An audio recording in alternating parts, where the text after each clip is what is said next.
Can you hear me? Can you see me? Can you feel what I feel?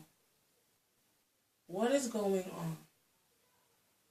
Why is this thing stabbing me? Help. Help me, please. Mommy? Somebody. Anybody. Help me, please. What did I do to deserve this? These are the words that a fetus or embryo would be crying as they grasp for the last breath of air inside of their mother's womb. This would be their last cry if only they had somebody, a voice, to speak up for them. Every fetus is considered alive once implanted inside of their parent's womb. A fetus doesn't just appear on its own. It takes the act of a woman and a man for an egg and a sperm to be reunited, and the resulting form would be called an individual human, as stated by Pastor Byer. Let's start off with the definition of fetus. What do you call a fetus? To me, a fetus is an embryo in the making of becoming a child. In the dictionary, they define a fetus as a vertebrate, a cell or organism that has features of a human, an adult human, that is, because it had eyes, it had ears, it has a head, it has a heartbeat, it has a mouth, it has hands, and it has fingers. Okay? Now, you can calculate a fetus between 7 to 14 weeks. Continuing on from a fetus being able to have the same abilities as a human, a fetus also has sensation. Around 7.5 weeks, a fetus is considered to develop the sensation of touch. Along with touch, it also has the sensations of smell, hearing, tasting, seeing, but seeing inside of the mother's womb. And again, like I mentioned, touch.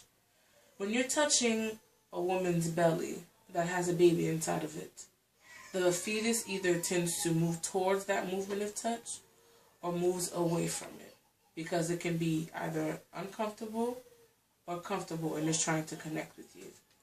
Because everything that a mother feels, the fetus also feels.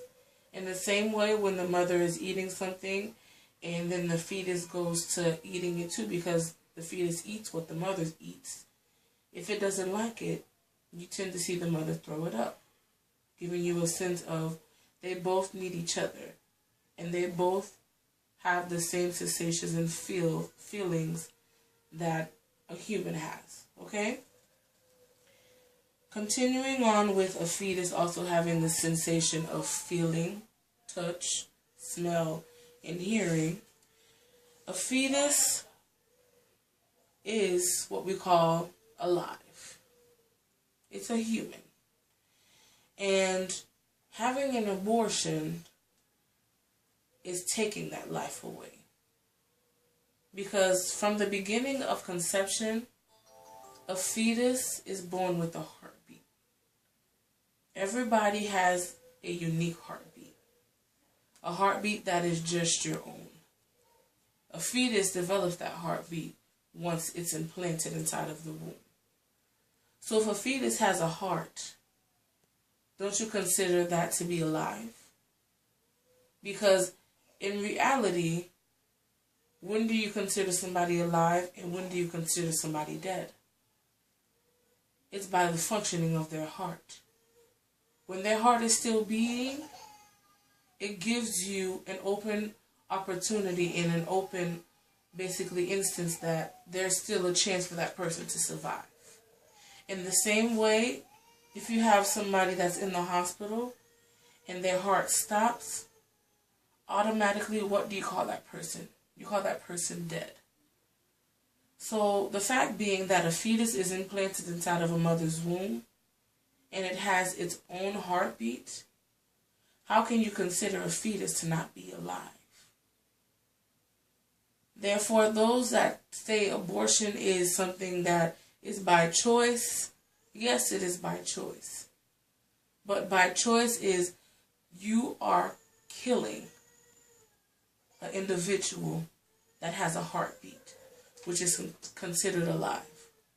So therefore, next time when you're thinking about having an abortion, take into consideration that they are human just like us. Because we all started off that way. They can feel like we feel. They just don't have a voice. And when you take their life, that's just considered murder. As Bynum says it, and I love that saying, abortion doesn't make you unpregnant. It makes you a mother of a dead child. So next time, consider life and not death.